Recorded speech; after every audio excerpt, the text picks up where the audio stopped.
Welcome everyone tonight. We are discussing high performance teams as part of our Where Do You Fit series for DASA. This series will showcase DASA's services and some of our members. And tonight I'm very fortunate to have two of our members with us from the Coulee Classic Dragon Women's Masters team.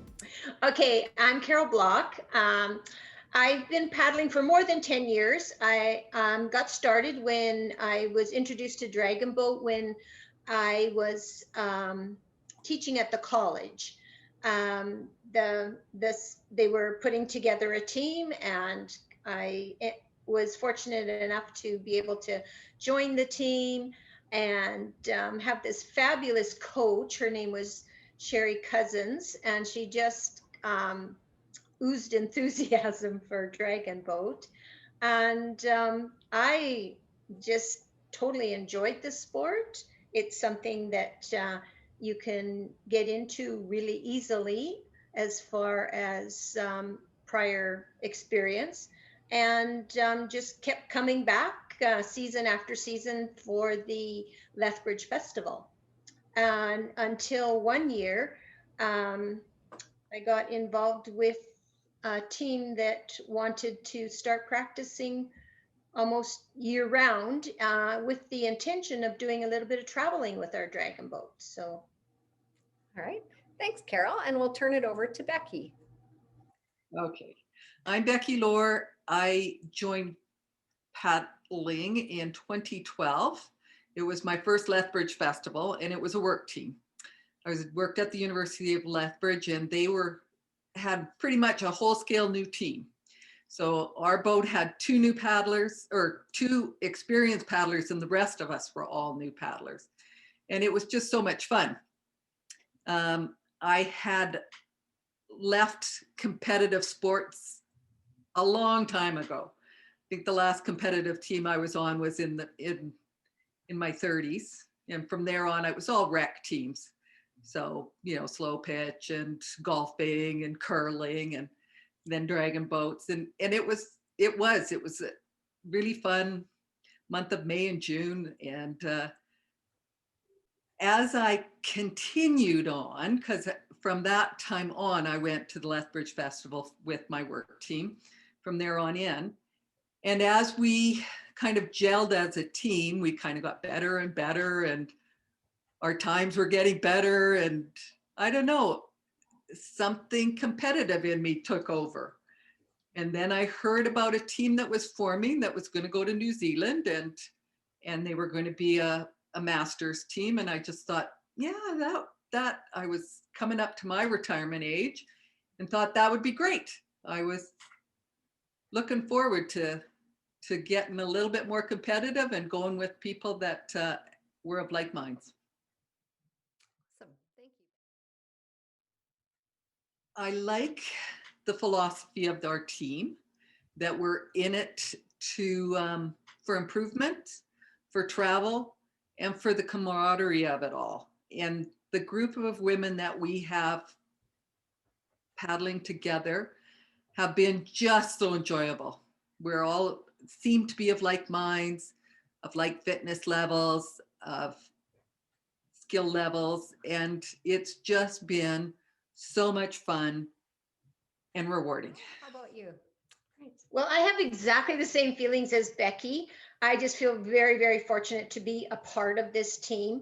Right from day one, like Becky says, we just kind of gelled. And but another thing that really motivates me to be on this team is we are a little bit competitive.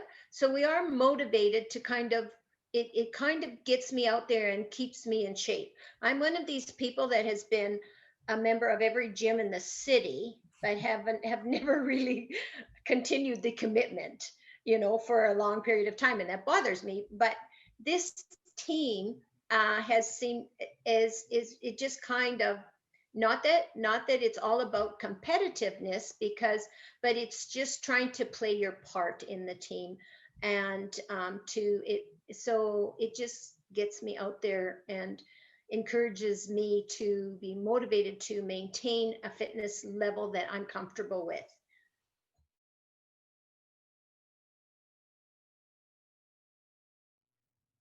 Well, I would say do it. Just give it a try. At this point, we have such good coaches. They're dedicated. They know their stuff.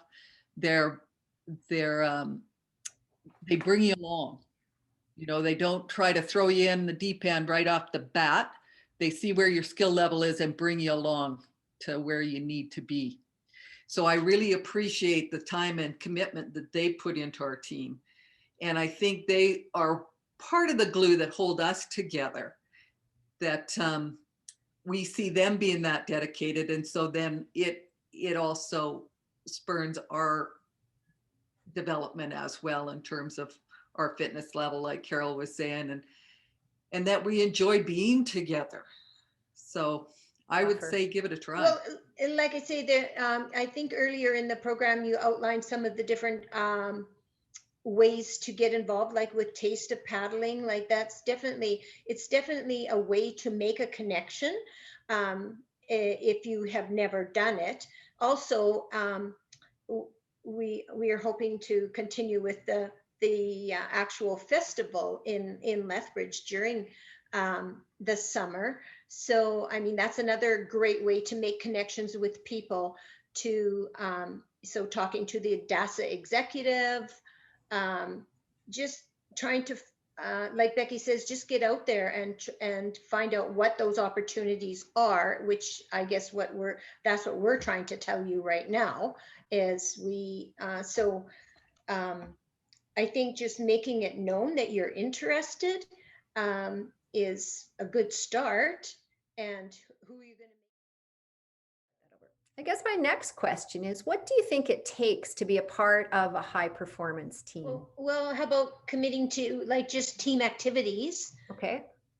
Which often involves the fitness aspect of it.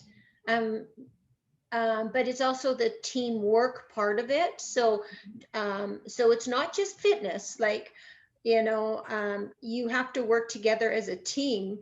So timing is important. Working together as a team is important. Understanding your teammates. So. And you have to be coachable. Definitely coachable. Yeah. You have to be willing to take